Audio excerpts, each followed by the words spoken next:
Since we last spoke, I jumped in the car yesterday and went to Greystones. I don't know Greystones at all. It's a beautiful coastal town, just not too far away from here, probably about 45 minutes, thereabouts. And it's gorgeous, and it's on the sea.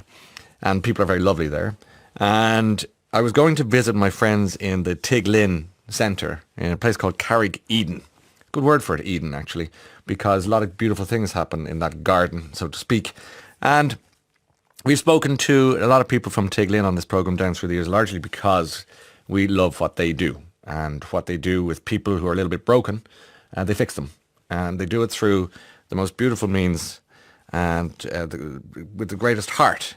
And they see people and they're stuck. They got the bad lottery numbers in life, and they see them and say, well, how can we adjust that? How can we make it better? And not just physically. It's got to be in the head and in the heart and in the soul. And they do this through different centres.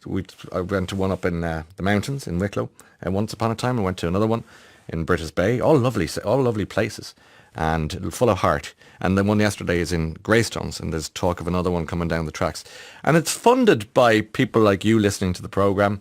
It's even furnished by people who, out of the kindness of their heart, will say to Aubrey, who runs the show there with Phil and his friends, they'll say, look, we have all this furniture. Can you find a home for it? And of course. And a lot of the people working there will have used the services themselves, and they've come back to say, I was that broken person.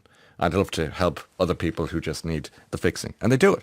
And they become the fixers, essentially, in this operation. And they help people through positive and productive and progressive ways. And it is the best of Ireland in these centres. If you ever have cause to be there or to visit there, you'll know what I'm talking about. It's just an extraordinary place. Tiglin, you can check them out and look them up, and if you want to help them along the way, that would be very, very nice, because it's fueled by kindness. That's the truth of it. And it's a good place to be. I met some fascinating people with some just great stories of resilience and dignity, and emerging from a very dark place, very dark shadows, but with great positivity and great hope. And I think a lot of people I was talking to yesterday thought that was it.